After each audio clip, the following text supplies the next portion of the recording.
anggota kelompok 4. Assalamualaikum warahmatullahi wabarakatuh. Perkenalkan kami dari kelompok 4 praktikum analisis senyawa kimia yang diampu oleh Ibu Dea Sandika, Sarjana Pendidikan, Magister Pendidikan.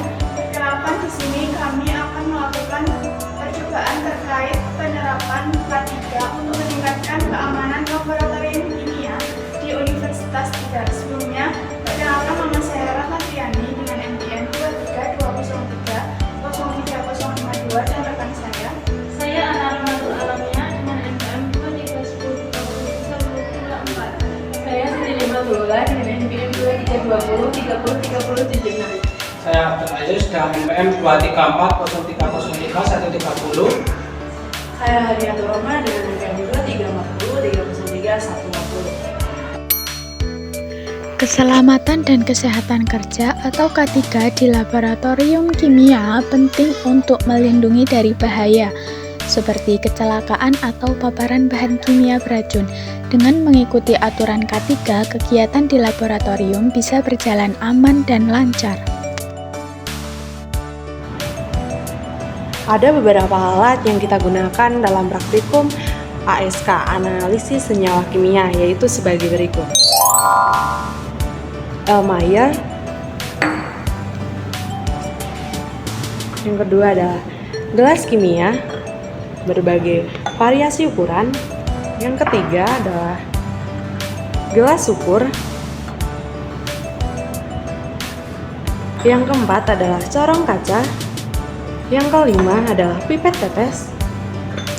Yang keenam adalah pipet volume. Yang ketujuh adalah tabung reaksi.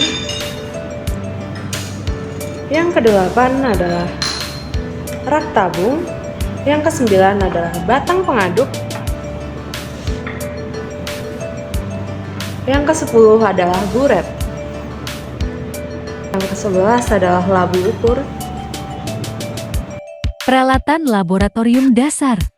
Yang pertama ada Erlenmeyer. Erlenmeyer ini berfungsi sebagai alat yang digunakan untuk memproses titrasi dan sebagai tempat untuk mencampurkan dua bahan kimia.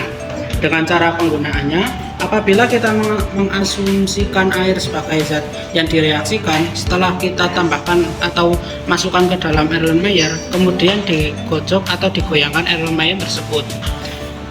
Lalu yang kedua, gelas kimia.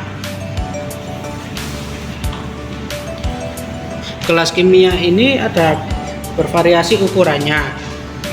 Pada alat beker gelas ini, meskipun terdapat skala di bagian depannya, tetapi alat ini bukan untuk mengukur, melainkan hanya menampung regen saja dengan adanya bagian mulut di bagian atas dan berfungsi untuk menuangkan ke tempat yang lain tanpa bantuan corong kaca.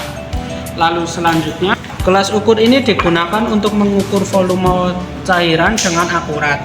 Letakkan gelas ukur pada permukaan datar, pastikan mata sejajar dengan skala pengukuran untuk membaca volume cairan dengan benar. Dan selanjutnya ada corong kaca, berfungsi untuk memindahkan larutan dari wadah yang bermulut besar menuju ke wadah yang bermulut kecil. Menggunakan gelas ukur yang mempunyai permukaan cukup kecil, di mana akan dituangkan larutan dari Erlenmeyer, maka harus menggunakan bantuan corong kaca dan naikkan corong kaca sedikit agar larutan tertuang dengan sempurna. Selanjutnya pipet tetes, berfungsi untuk memindahkan larutan dalam jumlah kecil atau jumlah tetes per tetes. Cara menggunakan pipet tetes ini yaitu dengan cara dapat menggenggam pipet tetes dengan 3 jari, kemudian jari telunjuk dan ibu jari untuk mengoperasikan karet merahnya. Teknisnya yaitu dengan cara dipegang bagian batang dari pipet dengan 3 jari serta 2 jari untuk memencet karet merahnya. Pipet volume. Pipet ini mempunyai nama lain pipet gondok karena pada bagian tengah dari pipet ini mengembung. Pipet volume yang saya pegang ini dengan tipe volume dengan kapasitas 10 mili. Ada juga volume yang lebih besar lagi. Alat ini memerlukan ketelitian yang sangat tinggi sehingga apabila di sini tertera 10 mili, maka volume yang didapatkan benar-benar 10 mili sehingga ketelitiannya lebih tinggi. Selanjutnya, tabung reaksi. Tabung reaksi digunakan untuk menampung bahan kimia dalam percobaan skala kecil. Yang selanjutnya, rak tabung. Rak tabung digunakan untuk menyusun tabung reaksi secara vertikal agar tidak mudah tumpah atau terjatuh. Gunakan rak tabung untuk menyimpan tabung reaksi yang berisi cairan atau sedang digunakan dalam percobaan. Batang pengaduk. Gunakan batang pengaduk untuk mengaduk atau mencampur bahan kimia dalam wadah. Pastikan batang pengaduk cukup panjang untuk mencapai dasar wadah tanpa menyebabkan percikan bahan kimia. Setelah selesai, bersihkan batang pengaduk untuk mencegah kontaminasi. Buret. Buret digunakan untuk mengukur volume cairan yang dikeluarkan dengan presisi tinggi. Biasanya untuk titrasi. Isi buret dengan larutan standar, kemudian buka katup buret untuk mengalirkan larutan dengan hati-hati ke dalam wadah lain. Pastikan perubahan volume dengan akurat saat menambahkan larutan. Labu ukur. Labu ukur digunakan untuk mengukur volume cairan dengan ketelitian tinggi. Isi labu ukur dengan cairan hingga mencapai garis tanda volume yang diinginkan. Gunakan untuk menyiapkan larutan dengan konsentrasi tertentu. Pastikan mata sejajar dengan garis tanda untuk mendapatkan pengukuran yang akurat. Penerapan yang harus dilakukan. Pastikan botol minum dan tas dimasukkan ke dalam loker sebelum masuk ke laboratorium kimia. Setelah itu, pakai jas praktikum yang wajib digunakan untuk mencegah kontak langsung dengan bahan kimia berbahaya. Penggunaan jas praktikum yang sesuai dengan standar K3 ini akan membantu meminimalkan risiko tumpahan atau percikan dari bahan kimia yang berbahaya.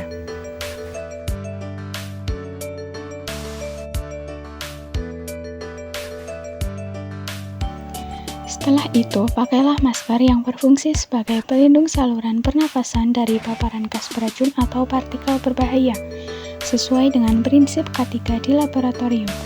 Setelah itu, sarung tangan yang merupakan APD penting yang melindungi tangan dari cedera akibat bahan kimia korosif, panas, atau benda tajam selama melakukan percobaan kimia.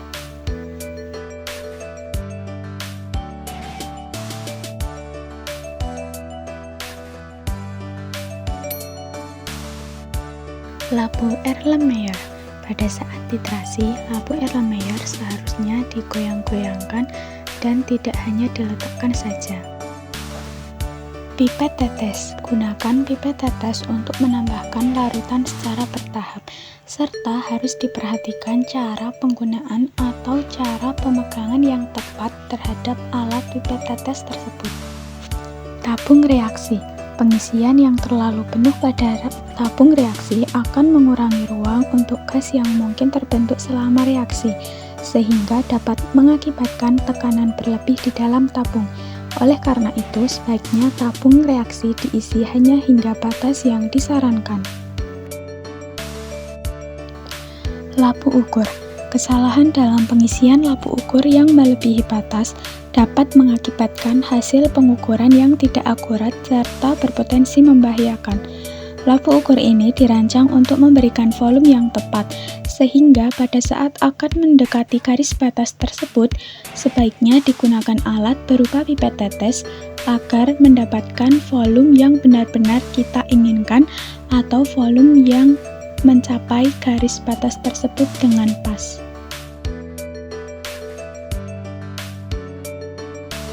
Pipet volume. Kesalahan dalam pengisian pipet volume hingga terlalu penuh dapat menyebabkan ketidakakuratan dalam pengukuran volume cairan yang akan dipindahkan. Corong kaca. Corong ini berfungsi untuk memudahkan aliran cairan ke dalam buret tanpa tumpah, serta membantu mengarahkan cairan dengan lebih tepat ke dalam mulut buret. Lemari pendingin. Masuk ke dalam lemari pendingin laboratorium kimia tanpa menggunakan masker dan sarung tangan dapat menimbulkan berbagai resiko kesehatan dan keselamatan. Lemari pendingin menyimpan bahan kimia berbahaya atau sampel yang dapat berpotensi menimbulkan bahaya jika terpapar langsung. Tanpa masker, seseorang beresiko menghirup uap atau partikel berbahaya yang dapat menyebabkan iritasi saluran pernafasan atau reaksi alergi. Batang pengaduk. Batang pengaduk berfungsi untuk mengarahkan aliran larutan dengan lebih tepat, sehingga mengurangi resiko tumpah. Selain itu, batang pengaduk juga berfungsi untuk mengaduk larutan secara merata. Gelas ukur. Ketika cairan melampaui batas yang ditandai, hal ini dapat menyebabkan kesulitan dalam membaca skala yang tepat, sehingga mengakibatkan kesalahan dalam pengukuran volume. Sehingga seharusnya kita harus bisa membaca volume pada gelas ukur yang tertera dengan mata yang sejajar. Gelas kimia. Kesalahan gelas kimia ini seringkali digunakan untuk mengukur volume dengan akurasi tinggi. Akan tetapi seharusnya gelas kimia ini digunakan untuk mencampur atau memindahkan larutan, bukan untuk pengukuran presisi.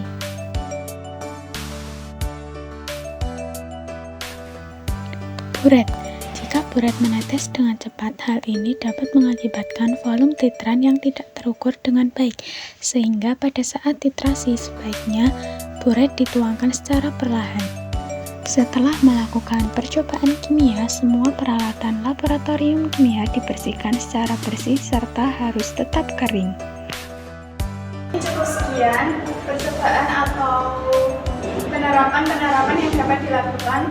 Apabila terdapat kesalahan, kami mohon maaf. Kami akhiri. Wassalamualaikum warahmatullahi wabarakatuh.